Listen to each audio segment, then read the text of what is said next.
Bonjour, bienvenue dans Chaleur Humaine, je suis Nabil Wakim.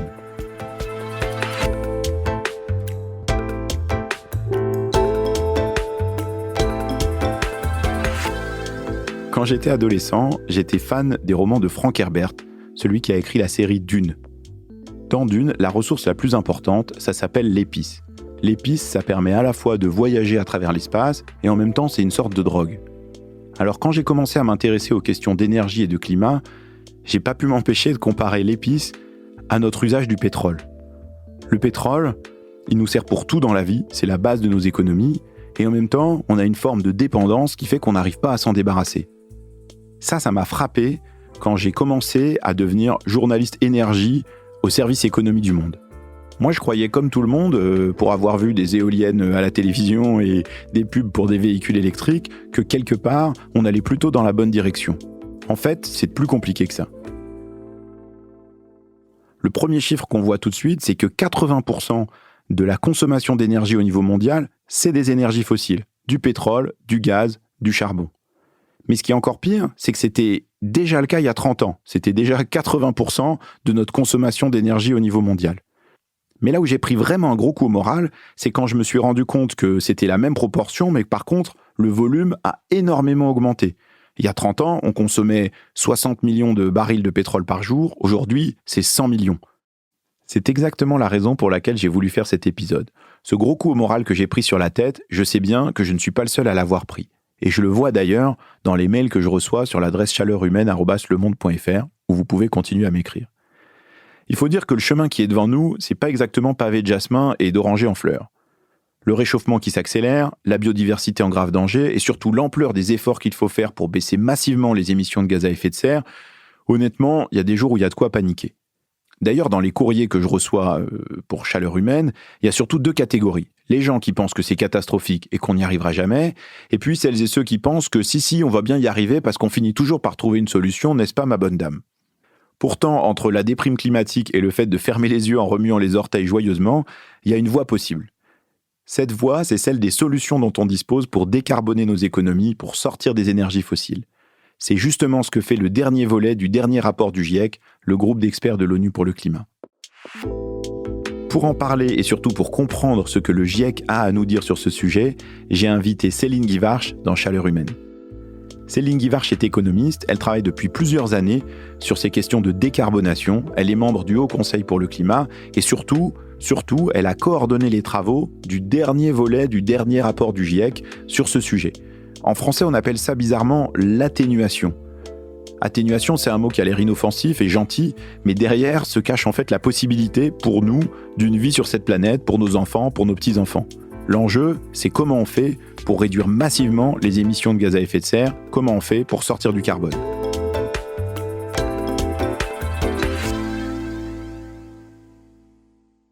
Bonjour Céline Guivarch. Bonjour. Céline Guivarch, on va explorer ensemble les différentes options qui sont posées dans ce dernier volet du dernier rapport du GIEC, qui est donc paru au mois d'avril 2022. Ce qu'on trouve dans ce rapport, c'est qu'en fait, on dispose déjà des moyens pour faire baisser de moitié les émissions de gaz à effet de serre entre maintenant et 2030. Qu'est-ce qui vous semble être la priorité des priorités si on veut être sur la bonne trajectoire ? Il y a une première chose qui est arrêter de faire ce qui va dans la mauvaise direction, ce qui continue à nous enfermer dans une dépendance vis-à-vis des énergies fossiles, vis-à-vis d'activités qui sont néfastes. Donc, par exemple, dans le rapport du GIEC, ce que les connaissances scientifiques nous montrent, c'est que les infrastructures, le capital déjà installé aujourd'hui, qui nécessitent des énergies fossiles pour fonctionner, par exemple les centrales à charbon, les voitures thermiques, les bateaux du commerce international, etc., si on les utilise jusqu'à la fin de leur durée de vie technique, on sature déjà en termes d'émissions le budget qui correspond à rester sous 1,5 degré d'augmentation de la température du globe. Je crois que ce point, il est vraiment important. En fait, ça veut dire qu'il faut qu'on arrête un certain nombre d'installations bien avant la fin de la durée de vie qui est prévue. Par exemple, des centrales à charbon ou de l'extraction du pétrole, avant même qu'on atteigne leur date de péremption, si j'ose dire. Exactement. Et ça veut aussi dire que continuer à investir dans des centrales à charbon, par exemple, mais aussi continuer à construire des villes très étalées qui nous rendent dépendants de voitures et qui nous enferment en fait, ça va dans la mauvaise direction. Donc voilà, une première chose, arrêter de faire ce qui est contraire. Et sur les investissements, il y a un manque d'investissement vers les solutions, qui est plus les secteurs où c'est cet écart, ce manque, il est le plus grand à l'échelle mondiale, hein, c'est les transports et l'agriculture et la foresterie. Donc, c'est-à-dire qu'on pourrait considérer qu'une sorte de deuxième brique, ou en tout cas une chose très importante à avoir en tête, c'est mettre l'argent au bon endroit. Voilà, et la deuxième chose qu'on voit dans ce rapport, c'est que c'est pas une question de trouver de l'argent supplémentaire. En fait, quand on regarde l'épargne mondiale disponible, les flux de capitaux disponibles, c'est vraiment une question de réorientation des investissements vers les solutions. On continue à trop investir dans les énergies fossiles et il s'agit de réorienter vers les solutions. Donc ça, c'est un deuxième élément. C'est une chose qui est frappante dans ce dernier volet du dernier rapport du GIEC, c'est l'idée qu'il est possible de faire tout ça en atteignant d'autres objectifs, réduire les inégalités, améliorer la santé des gens, tout en atteignant nos objectifs climatiques. Il ne s'agit pas de penser, on fait tout le reste comme d'habitude, et puis par ailleurs, on réfléchit à réduire les émissions de gaz à effet de serre. C'est bien de regarder où est-ce qu'on peut atteindre des objectifs en même temps, et des objectifs d'amélioration de la santé pour tous, des objectifs de réduction des inégalités, des objectifs de réduction de la faim dans le monde, etc. Et ce que montre le rapport, c'est qu'il y a énormément d'endroits où il y a des synergies qui sont très fortes. C'est particulièrement le cas sur les questions de santé. Donc la combustion d'énergie fossile, ça donne lieu à des émissions de gaz à effet de serre, le CO2 en particulier, mais ça donne aussi lieu à des émissions de polluants locaux et de particules plus ou moins fines dans nos maisons. Si la combustion a lieu à l'intérieur et dans l'air extérieur de nos villes qu'on respire, si la combustion a lieu à l'extérieur, et ça génère des maladies respiratoires, cardiovasculaires, certains cancers. Et donc, réduire la combustion d'énergie fossile, c'est aussi améliorer notre santé. Donc ça, c'est un exemple. Il y en a d'autres sur les mobilités actives. Alors, dans certains pays, pour certaines personnes, etc. Mais en France, par exemple, la question de la sédentarité, c'est une question de santé publique. Et le déploiement de mobilité active, donc le vélo, la marche, sont à la fois une solution par rapport à la question de santé publique qu'est la sédentarité, et permet, quand c'est pertinent, je ne dis pas qu'on va mettre tout le monde sur un vélo et que tous les déplacements sont faisables en vélo, mais ça permet aussi de réduire les émissions de gaz à effet de serre par rapport aux déplacements. Ça, c'est vraiment très intéressant et, à vrai dire, assez réjouissant même, parce que c'est-à-dire que si on se dit on est capable non seulement d'avoir une bonne trajectoire pour réduire les émissions, mais qu'en plus de ça, il est possible de le faire, non pas au détriment de notre santé, de nos modes de vie, qu'on peut y gagner des choses individuellement et collectivement, ça fait rêver, même si on voit bien que en fait, ce chemin-là, il est quand même assez pavé d'épines, parce qu'il y a des difficultés à différents endroits. Il y a un autre point sur lequel j'aimerais arriver, parce qu'il est souvent très présent dans le débat en France, c'est celui des solutions technologiques qu'on peut utiliser et qui peuvent nous permettre de décarboner, donc de sortir des énergies fossiles. Dans le rapport du GIEC, comme dans d'autres études qui sont formulées, on s'appuie énormément sur le développement des énergies renouvelables, principalement du solaire et de l'éolien. Est-ce que ça, vous pouvez nous expliquer comment le fait de faire rentrer des énergies renouvelables qui fonctionnent avec du vent et du soleil, ça permet de se débarrasser des énergies fossiles? Dans les possibilités pour réduire les émissions de gaz à effet de serre, il y a effectivement l'adoption de technologies, et c'est le cas des renouvelables solaires et éoliens qui, s'ils remplacent du charbon, du gaz ou du pétrole, permettent de réduire les émissions de gaz à effet de serre, ou permettent, dans certains pays, d'accéder à des services énergétiques qui n'étaient pas là avant, sans avoir, ou avec de très faibles émissions de gaz à effet de serre. Il y en a un tout petit peu pour la fabrication des éoliennes elles-mêmes, sur le cycle de vie.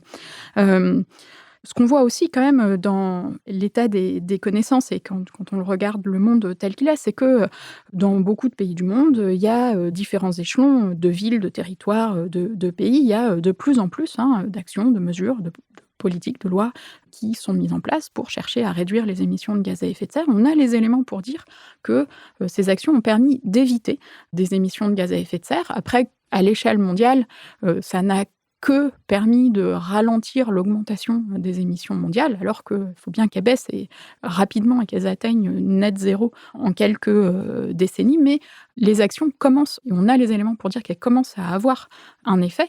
Un des effets en commençant à déployer les solutions, c'est aussi qu'on a appris et que les coûts des technologies ont été beaucoup réduits. Sur le solaire, en 10 ans, les coûts d'installation des panneaux solaires, ils ont été à peu près divisés par 10. Les batteries pour les véhicules électriques ou pour le stockage d'électricité, c'est pareil, le coût des batteries, en 10 ans, il a été à peu près réduit de 85%. Donc, on apprend aussi en déployant les solutions. Donc, c'est-à-dire qu'il y a des gros morceaux de cette transformation-là qui sont menés sur le fait d'investir dans l'éolien et le solaire, le fait d'investir dans des batteries pour stocker de l'énergie, par exemple, dans des voitures. Ça occupe une place très importante dans le rapport du GIEC. Oui, il y a d'autres types d'actions qui sont d'investir dans l'isolation des bâtiments pour avoir un confort aussi bien thermique, aussi bien l'hiver que l'été, avec une faible consommation énergétique et pas d'émissions de gaz à effet de serre. Plus généralement, ce qu'on voit, c'est que les options, elles sont de nature multiples. Il y en a, c'est vraiment de l'adoption de technologies. Il y en a d'autres, c'est plus fondamentalement des transformations des modes de production et de consommation, des transformations des infrastructures. Il s'agit bien de penser notre urbanisme, de penser nos infrastructures collectives pour donner accès aux alternatives à tous.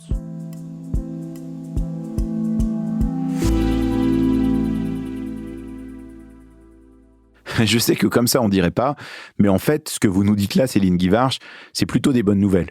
Même si le chemin est difficile, on a plein d'outils en main pour y arriver. Bon, certes, ça demande une énorme volonté politique pour être mis en place, ok. Mais il y a un autre outil dont on n'a pas encore parlé et sur lequel j'aimerais bien qu'on s'arrête. Réduire la consommation d'énergie, en fait, réduire la consommation tout court. Si on est sérieux, aucun scénario de transition, en France comme dans le monde entier, ne tient si on consomme la même quantité d'énergie. C'est juste pas possible. Ça a l'air tout bête, mais ça renvoie à ce que je disais au début. 80% de notre consommation mondiale d'énergie, c'est toujours du pétrole, du gaz et du charbon. Donc la première chose à faire, c'est d'en utiliser moins, beaucoup moins, en fait même vraiment beaucoup, beaucoup moins. Et pour la première fois, le GIEC emploie dans son rapport le mot de sobriété. Est-ce que Céline Guivarch, vous pouvez nous expliquer ce que ça veut dire pour le GIEC, la sobriété ? Peut-être je peux vous donner la définition finalement de la sobriété dans le rapport. Alors, il n'est pas encore traduit en français, donc c'est une traduction de mon cru. Mais la sobriété, c'est l'ensemble des politiques, des mesures, des pratiques quotidiennes qui permettent d'éviter des demandes d'énergie, demandes de matériaux, demandes de biens, demandes de terre, tout en assurant le bien-être de tous les humains dans les limites planétaires.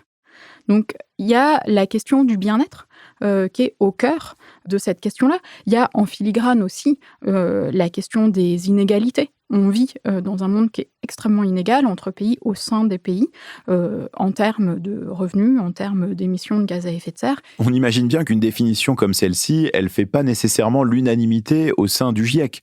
Le fait d'insister là-dessus, ça engage quand même l'ensemble des pays signataires.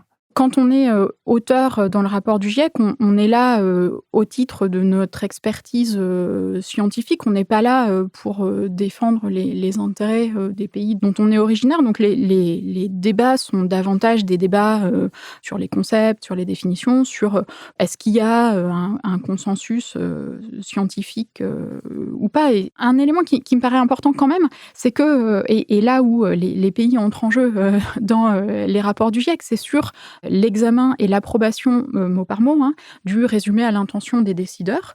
Et donc, la définition que je vous ai donnée, elle est dans ce résumé à l'intention des décideurs, et donc elle a été approuvée mot par mot par l'ensemble des pays du monde.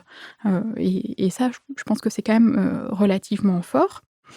Après, ce qu'il y a et ce qui est important, hein, sur, les potentiels d'action sur, la demande, donc qui sont effectivement évalués comme étant, importants, de l'ordre de, 40 à 70 de réduction d'émissions à l'horizon 2050, d'actions qui portent sur la demande. Derrière ces, actions-là, il y a, des éléments qui sont des éléments de, sobriété ou d'évitement. Par exemple, dans, les bâtiments, régler son thermostat 1 degré en dessous ou 2 degrés en dessous de ce qu'on aurait fait, ça, c'est, de l'évitement, en fait. On évite une demande de service énergétique.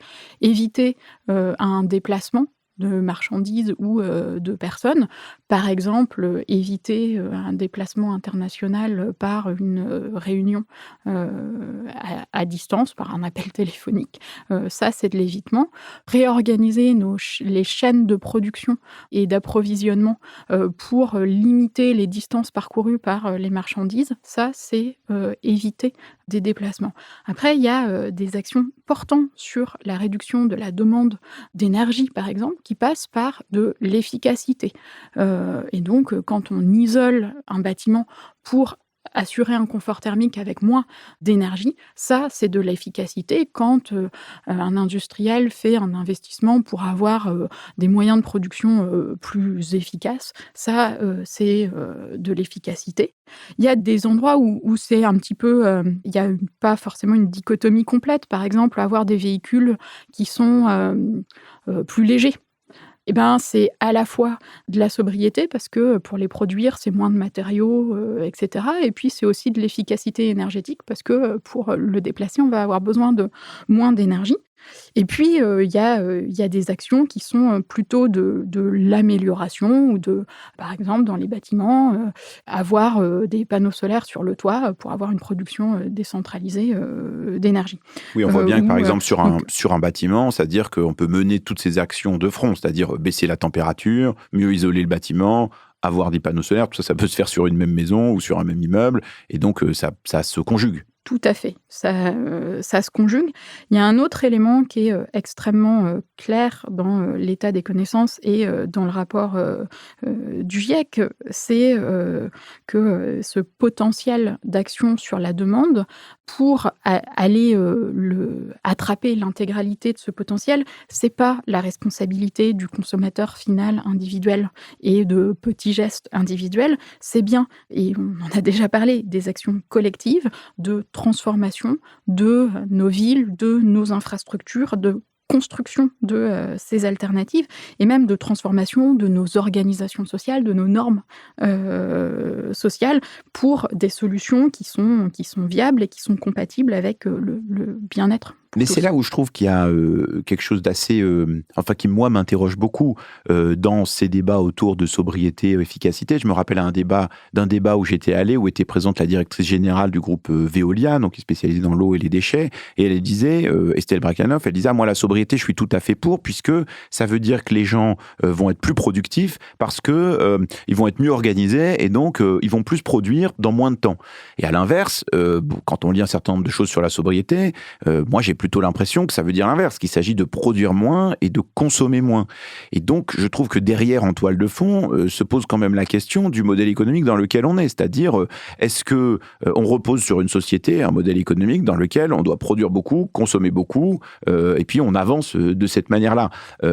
Si on dit il faut produire moins, alors certes, on dit souvent il faut produire mieux, mais il y a quand même l'idée de produire moins, par exemple, de choses, d'objets, de consommer moins d'objets, de choses, de les garder plus longtemps, de consommer moins d'énergie, de matériaux, tout ça. Bon, en fait, la manière dont tourne le monde, c'est pas comme ça aujourd'hui. Oui, oui, c'est des transformations, hein, dont on parle, assez majeures, des normes sociales, des organisations sociales, des infrastructures, des villes, et cetera.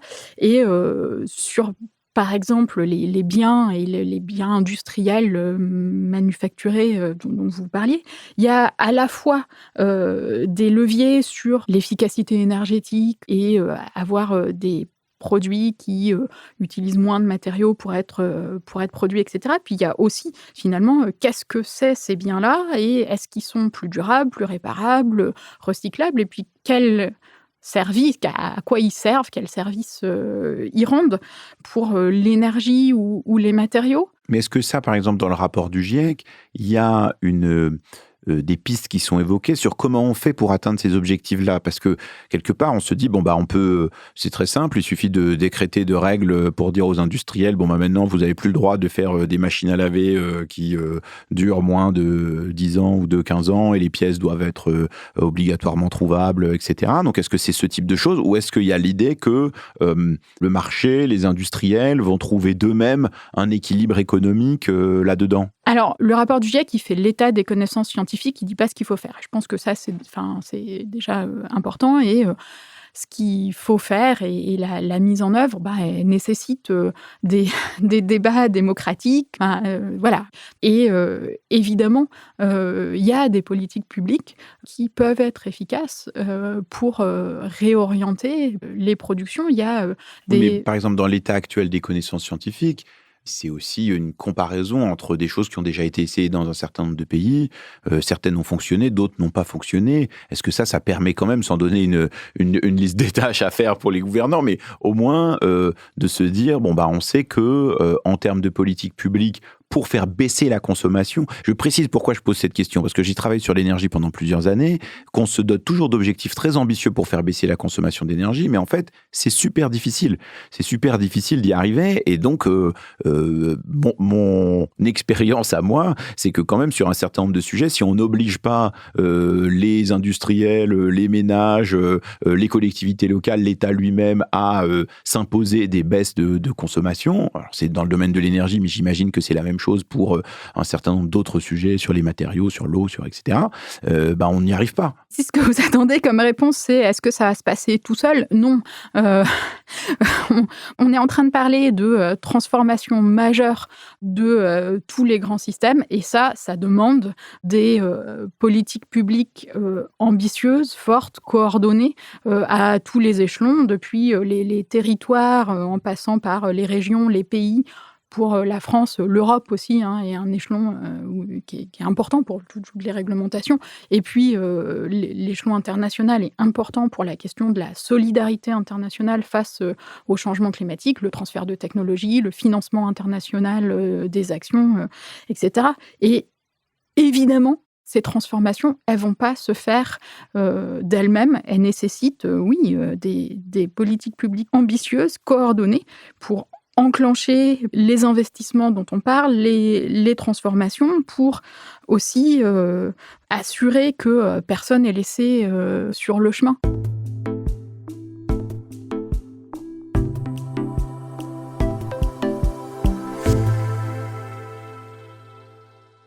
On voit bien dans vos explications, Céline Guivarch, que cette deuxième brique, la question de la baisse de la consommation, elle est en fait aussi centrale que la première, le déploiement des technologies et des investissements nécessaires.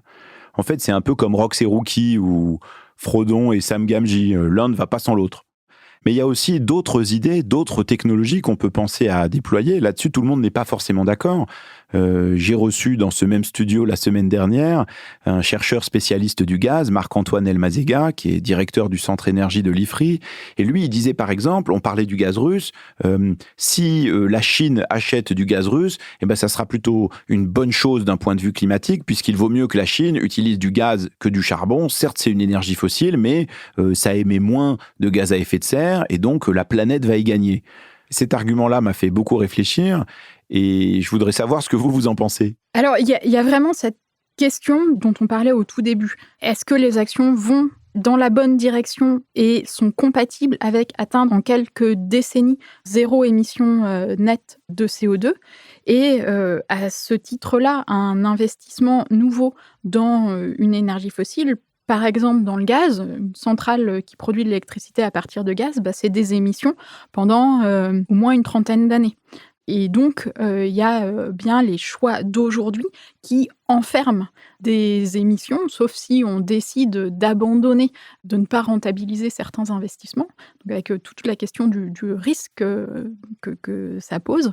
Donc, il y a bien les choix d'aujourd'hui qui peuvent conditionner pendant assez longtemps les possibilités de réduire les émissions.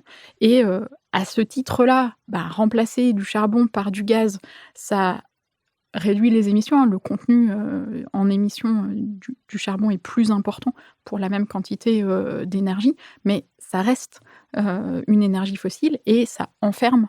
Et c'est plus difficile d'en sortir dans un deuxième temps. Oui, c'est cette idée de verrouillage, on se lie les mains quelque part en réinvestissant dans des énergies fossiles. Mais ceci dit, c'est vrai qu'on voit que dans un certain nombre de situations, c'est très difficile de passer à la bonne vitesse d'énergie fossile à des énergies renouvelables, par exemple, ou à de la baisse de consommation. Et donc, un certain nombre de gens, c'est d'ailleurs le cas d'un certain nombre de dirigeants de groupes pétroliers ou gaziers, disent c'est très simple, pour passer du pétrole, d'une économie fondée sur le pétrole à une économie fondée sur les renouvelables, ce qu'il y a entre les deux, c'est le gaz, et c'est ça qui va nous aider à faire cette transition-là. Je trouve que ce raisonnement, il est effectivement assez convaincant quand on l'entend la première fois, et puis quand on vous écoute dire « Ah, mais en fait, c'est des installations qui vont durer 20 ans, 30 ans, 40 ans peut-être », on regarde, on se dit « Bon, dans 40 ans, on est déjà en 2060, on a déjà passé la limite ». Mais ceci dit, on voit qu'il y a un certain nombre d'entreprises qui se disent je veux améliorer mon bilan carbone et donc je vais vendre certaines de mes installations. On a vu le groupe Engie faire ça par exemple avec ses centrales à charbon. Un certain nombre de groupes européens ont fait la même chose. Moi j'avais travaillé un peu sur ces questions-là en Europe, mais on se rend compte qu'en fait quand ils vendent leurs centrales à charbon, ils les vendent à d'autres qui continuent de les exploiter. Et donc là c'est pas bon non plus. C'est pour ça que c'est une question internationale et qu'on a bien besoin de coordination internationale sur le sujet pour pas juste déplacer des émissions ou juste, d'ailleurs, pas déplacer les émissions, mais déplacer la propriété des émissions. Donc oui, c'est une question internationale. Et là encore, c'est une question de politique publique pour que les investisseurs prennent en compte les risques liés à l'investissement dans les énergies fossiles qui sont pas complètement ou pas du tout pris en compte aujourd'hui. Ça me fait penser aussi à d'autres types de technologies. En France, il y a un débat qui est très important sur le nucléaire, sur le fait de renouveler la construction d'un parc nucléaire. Est-ce que ça, dans la recherche scientifique aujourd'hui au niveau mondial, incarnée par ce dernier rapport du GIEC, est-ce que le nucléaire, ça rentre dans une des solutions qu'il est urgent d'utiliser, ou est-ce que c'est une solution parmi d'autres, ou est-ce que c'est pas du tout une solution ? Dans le chapitre qui regarde l'énergie et les solutions d'atténuation, il y a effectivement le nucléaire qui est évalué, qui pose d'autres questions, mais qui ne conduit pas à d'émissions de gaz à effet de serre. Bon, pour la construction, oui, mais pour la production d'électricité, non. Donc, qui fait partie des solutions de production d'électricité bas carbone. Après, à l'échelle mondiale, le potentiel le plus gros, et en particulier à court terme, il est sur le renouvelable, et en particulier le solaire et l'éolien, aussi parce que, en fait, quand on regarde à l'horizon 2030, c'est dans 8 ans, et le nucléaire, ça prend du temps à être développé. Oui, c'est-à-dire il y a l'idée qu'une technologie comme le nucléaire, de toute façon, on sait déjà qu'en 2030, il n'y aura pas beaucoup de nouveaux réacteurs qui seront construits. Ceux qui éventuellement peuvent arriver, c'est plutôt des horizons 2035, 2040, voire au-delà. Voilà. Et par ailleurs, ce que le rapport fait aussi, c'est évaluer des scénarios prospectifs qui regardent le futur de trajectoires de réduction d'émissions de gaz à effet de serre. Et derrière ces trajectoires-là, donc, qui sont produites par les chercheurs de différents endroits dans le monde, et dans le cadre du GIEC, on évalue aussi ces trajectoires-là. Donc il y a des trajectoires mondiales, il y en a un peu plus de 2000 qu'on a collectées et analysées.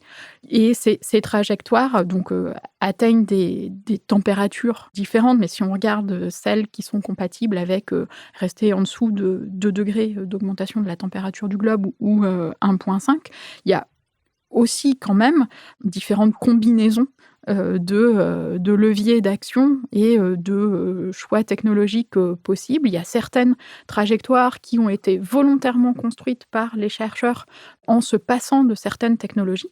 Par exemple, en se passant de nouveau nucléaire. Donc il existe dans la base de données des trajectoires qu'on a évaluées, des trajectoires mondiales qui se passent de nouveau nucléaire, comme il y a aussi des trajectoires qui cherchent à se passer de technologies qui, elles, sont des technologies à l'état de prototype, de capture et séquestration du CO2. Par contre, il n'y a pas de trajectoire qui se passe d'un déploiement massif des énergies renouvelables. Donc, pour donner à l'échelle mondiale.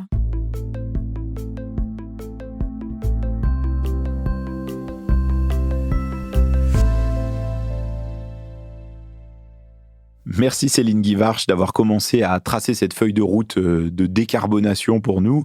J'en profite pour vous poser quelques questions sur votre propre feuille de route individuelle pour décarboner votre vie. Vous qui êtes spécialiste de ces questions, quand des proches vous demandent un conseil, qu'est-ce que je peux faire si je veux limiter mon impact sur le réchauffement, qu'est-ce que vous leur conseillez ? Il y a beaucoup de pistes possibles. Une façon de rentrer dans la question, c'est de faire un bilan carbone, finalement, qui va donner les grands postes d'où viennent les émissions liées à la façon dont on se déplace, dont on se loge, nos choix de consommation. Donc, on peut commencer comme ça, par exemple, et ensuite voir où sont les grands postes et où sont les leviers. Donc, sur les déplacements, par exemple, les modes de déplacement qui sont les plus émetteurs de gaz à effet de serre, c'est l'avion et la voiture. Et donc, on peut voir qu'est-ce qu'on peut éviter comme déplacement en avion ou en voiture, qu'est-ce qu'on peut reporter vers des modes de déplacement moins émetteurs en gaz à effet de serre, donc le rail, les transports en commun, ou pas émetteurs du tout, le vélo, la marche à pied. Et vous, du coup, plus au niveau individuel, par exemple, est-ce que vous prenez encore l'avion ? Alors, grande question. J'ai arrêté de prendre l'avion depuis 2017 et j'ai fait une exception pour... alors, c'est presque ironique. J'ai fait une exception pour une réunion du GIEC où on avait une réunion de travail de l'ensemble des auteurs. Donc, on a sur le cycle, je fais partie du groupe des auteurs sur le volet 3, justement sur l'atténuation, donc sur la réduction des émissions de gaz à effet de serre. C'est un travail qui est très collectif avec des gens de partout dans le monde et c'est vrai que c'est nécessaire de se parler pour le faire. Normalement, c'est un processus sur 3-4 ans. On a 4 semaines de réunions de travail tous les auteurs ensemble. Donc là, on a eu les 2 premières qui étaient en physique. Une à Édimbourg, je suis allée en train. L'autre qui était à New Delhi. Et là, j'ai bien regardé les options en train, mais c'était juste pas possible, ou pas raisonnable. Donc, j'y suis allée en avion. Et puis, les 2 autres ont eu lieu, du fait de la pandémie, ont eu lieu en ligne. Est-ce que vous mangez encore de la viande ? Je mange encore un peu de viande, peu. Je choisis de la viande de qualité quand j'en mange. Et voilà. Qu'est-ce qui vous semble le plus choquant d'un point de vue climatique ? Est-ce qu'il y a une chose en particulier qui vous hérisse, qui vous semble être une absurdité complète ? De continuer à faire des choses qui sont complètement contraires quand on sait et qu'on a les moyens de l'éviter. Par exemple, quelle chose ? Par exemple, pour des gens particulièrement riches qui auraient pourtant l'information et qui continuent à prendre l'avion tous les 4 matins. Voilà. Est-ce qu'il y a un moment en particulier dont vous vous souvenez, où vous vous êtes dit « on n'y arrivera jamais, c'est trop difficile, le chemin est trop compliqué » ? Non.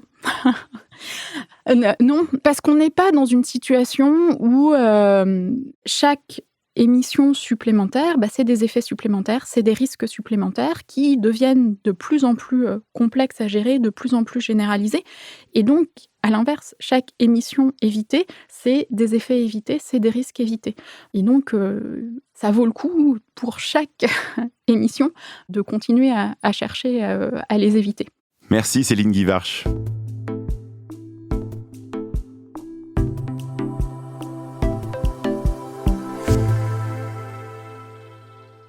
J'espérais que Céline Guivarch me remonte le moral, mais si je suis tout à fait honnête, je vois bien qu'il y a un chemin possible, que c'est raisonnable, mais c'est pas exactement la grande aventure Lego.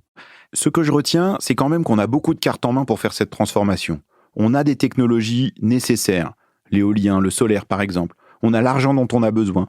On sait qu'il faut faire baisser la consommation de tout le plus rapidement possible. Qu'il y a des chemins avec ou sans nucléaire, des scénarios avec plus ou moins de sobriété. que le GIEC propose tout un tas de trajectoires et que c'est aux sociétés de décider dans quelle direction on décide d'aller. Je retiens aussi qu'on n'a pas 3 ans pour agir, mais 0 ans. Plus on attend, plus ça va nous compliquer la vie.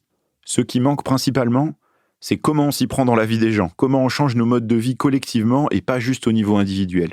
On en a parlé un peu dans le premier épisode de Chaleur humaine avec Benoît Leguet, mais c'est une question très importante et on va y revenir très vite.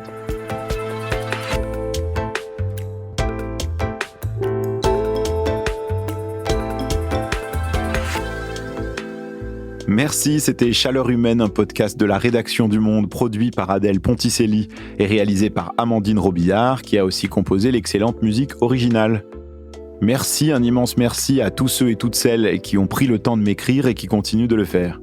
Je suis toujours très heureux de recevoir vos avis, vos critiques, vos suggestions ou même des falafels grillés sur mon mail chaleurhumaine@lemonde.fr. Je lis et je réponds toujours aux messages avec attention. Chaleur humaine, c'est aussi une newsletter hebdomadaire, en français on dit même une infolettre, à laquelle vous pouvez vous abonner gratuitement sur le site du Monde. Vous pouvez vous abonner au podcast sur votre application favorite, vous pouvez même ajouter des étoiles si jamais cet épisode vous a plu. Retrouvez-nous la semaine prochaine pour qu'on continue à explorer ensemble les options qu'on a pour faire face à l'urgence climatique. Merci pour votre écoute et bravo d'être resté jusque-là. À bientôt.